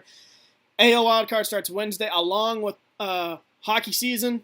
I think opening night, I know Washington and Boston in Washington, and then the second game, I believe, is Vegas and San Jose. I know San Jose is one of the teams.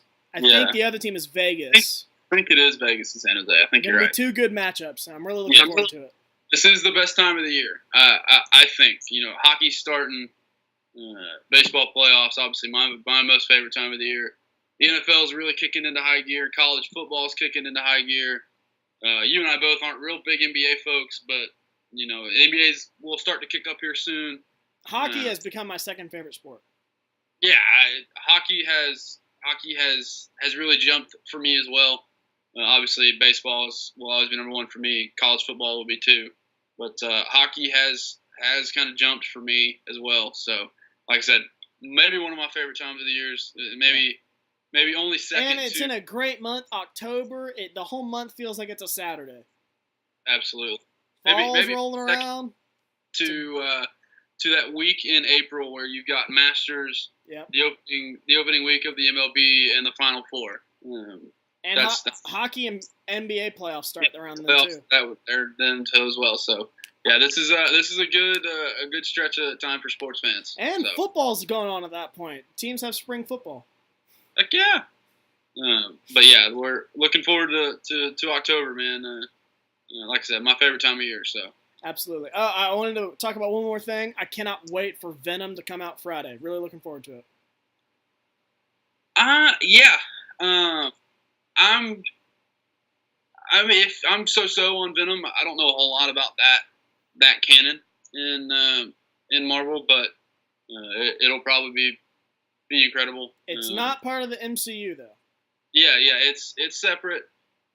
I've read like I've heard people ask, is it part of the MCU? That they answer it is and it isn't. So it sounds like it might join the MCU at some point. I feel like it could join the Spider-Man canon of the MCU, but it won't. It probably won't be a Avengers a team up. No, because Venom's a bad guy, and that's what I'm really looking forward to. This is an anti-hero story, I believe. Yeah, and I know Deadpool gets the anti-hero vibe. He's really not an anti-hero. He's just a guy that does good things. He's not a good guy. He's not a hero. He's just a guy with a dark side that does good deeds. Or not good deeds. He does bad deeds to do the greater good. Is it going to be rated R? Yeah. Yeah? Okay. It's going to be dark, which Tom Hardy is perfect for dark. I agree. Once I saw the trailer, I was like, okay, Tom Hardy. I always like Tom Hardy, and I thought, oh, that looks like Venom. Wait, it is Venom. Oh, my God, he'd be perfect for Venom. And that's how it all came. I thought it was a great casting move.